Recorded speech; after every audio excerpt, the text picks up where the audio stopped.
At first glance the cars appear similar, but there's quite a lot happening between the old and new models. Generally speaking, a new Ferrari is big news.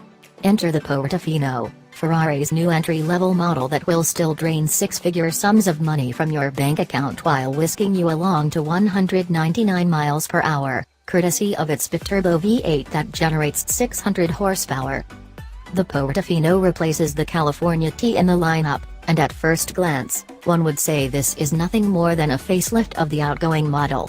In that assessment you would be only partially correct, as beneath the familiar body lines of this front-engine rear-drive Grand Tourer exists an all-new chassis. Let's take a closer look at the other differences, because it's all about the details.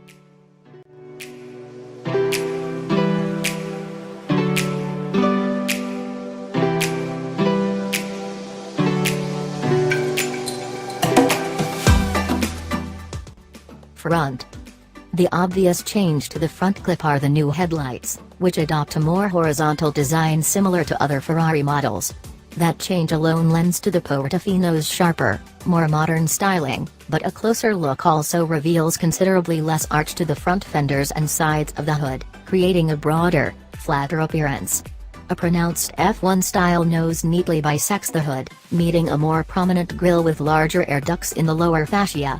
Keen eyes will also spot small air intake vents on the outside edge of each headlamp, which Ferrari says channels air into the wheel arches and out the flanks to reduce drag.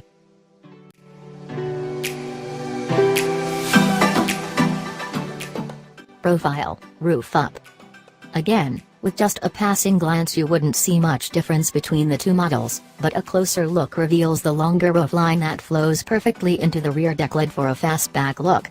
The sculptured ducts on the side move down on the Portofino, meeting with the front fender at a much lower point. In profile with the top up, the new Ferrari offers a sleeker look as opposed to the taller greenhouse that many people found disproportionate and off-putting on the California T.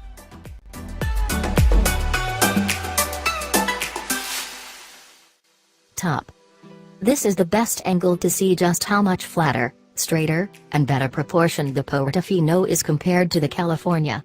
The tail lights, which on the California weren't the actual tail lights because they were mounted on the trunk, are spaced further apart. The fastback look is also easy to see, with the longer rear window and C-pillar blending seamlessly into the trunk.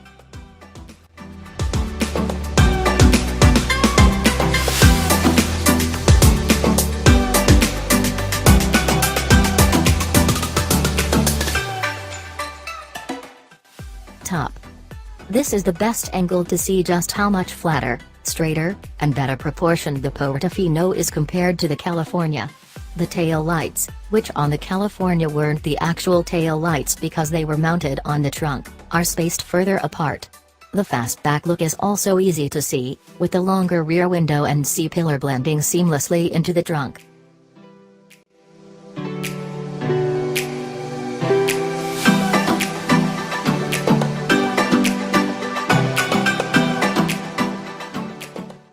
Inside. Color options aside, changes inside aren't quite as pronounced. The biggest difference is obviously the new 10.2-inch touchscreen in the Portofino, along with the passenger display integrated into the dash versus the dial display mounted above the infotainment stack in the California. The steering wheel is slightly redesigned, a few controls are relocated, and engineers revamped the Portofino's air conditioning system to be more effective.